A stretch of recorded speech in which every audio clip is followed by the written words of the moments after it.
जो हमने जन सेवा पत्र 2023 विधानसभा चुनाव के लिए बनाया है, संक्षेप में पूरे प्रदेश भर के मुद्दों को छूना आज के लिए उचित नहीं था।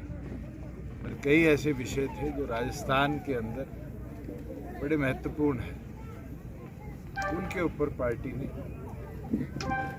ये वादे करे हैं कि जब हमारे लोग जीत कर विधानसभा में जाएंगे तो इन सब चीज़ों को प्राथमिक तौर पर हम पूरा कराने का कार्य करेंगे। पहली, किसान के लिए जिस प्रकार से हरियाणा में एमएसपी पर 14 फसल खरीद करने के काम करती है, उसी प्रकार से राजस्थान के अंदर भी क्षेत्रफल वाइज मुख्य फसलें हैं, किसी इलाके में इसबगोल है, किसी में मूंगफलियाँ हैं, उनको भी मंडी सिस्टम को बेहतर बनाकर सरकारी खरीद करने का हम कार्य करेंगे।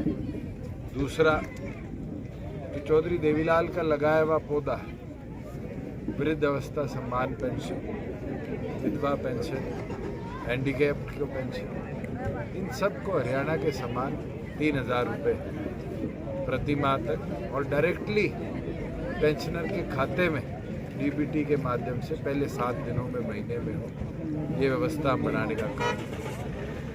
मैंने एक कदम नोखा से उठाया था, जहाँ हमने लाइब्रेरी डिजिटल बनाई थी और उसको फिर हरियाणा में भी हम लेकर गए। 1000 से ज़्यादा लाइब्रेरी आज अंडर कंस्ट्रक्शन।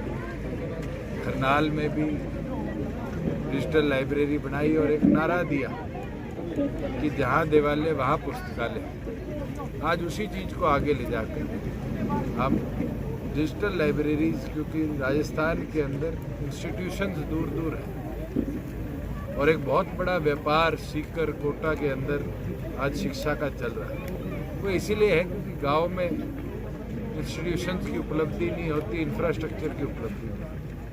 डिजिटल लाइब्रेरी को गांव तक पहुंचाने के संकल्प को लेकर हम आगे बढ़ रहे हैं। वहीं जैसे हमने हरियाणा के अंदर इनेक्ट किया है कि लोकल एम्प्लॉयमेंट्स के लिए रिजर्वेशन लाने का काम, उसको भी राजस्थान के अंदर, क्योंकि रिको के बड़े बड़े इंडस्ट्रियल यूनिट्स हैं, सूरतगढ़ के अंदर भी बहुत से ऐसे उद्योग हैं, चाहे वो सीमेंट फैक्ट्री हो, डिफेंस रिलेटेड हो, उनके अंदर लोकल एम्प्लॉयमेंट को और बेहतर बड़ा बनाया जाए, उसके ऊपर पार्टी काम करेगी। एक जो आपके यहाँ पर बहुत बड़ा एक मैं कहूँ महत्वपूर्ण विषय है, वो है खिलाड़ियों का। अभी भी जहाँ मैं लैंड किया हूँ, इसके आसपास कई एकेडमीज खिलाड़ियों की चल रही है। राजस्थान सरकार खिलाड़ियों को ओलंपिक्स, एशियन गेम्स जीतने पर प्रोत्साहन देने का काम है।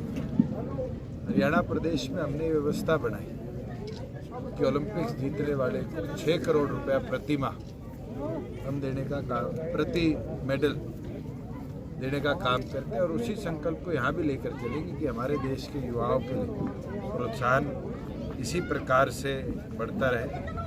वहीं महिलाओं के लिए, चाहे वो राशन डिपो में रिजर्वेशन की बात हो, चाहे वो पुलिस के अंदर जैसे हरियाणा में व्यवस्था हमने बनाई है, महिला बल पुलिसकर्मी का जो है बढ़ाया है, उसी को आगे लेकर चलेंगे। अनेक ऐसे विषय, और एक विषय जो मुझे लगता है आने वाले भविष्य में देश के लिए बड़ा महत्वपूर्ण रहेगा, वो है विदेश में नौकरियों के लिए बहुत युवा जाते हैं और कई जगह बारी बारी उनके साथ बड़े लेवल पर कबूतरबाजी के फ्रॉड भी होते हैं। उसके लिए जैसे हरियाणा में हमने फॉरेन कॉरपोरेशन विभाग बनाया है, जिसकी कोऑर्डिनेशन भी रहेगी एम्बेसीज के साथ, और विदेशों में जो रोजगार के अवसर उनको हम साथ के साथ जोड़ के आगे ले पाएंगे। प्राथमिक तौर पर इन चीज़ों को लेकर हम आगे बढ़ेंगे।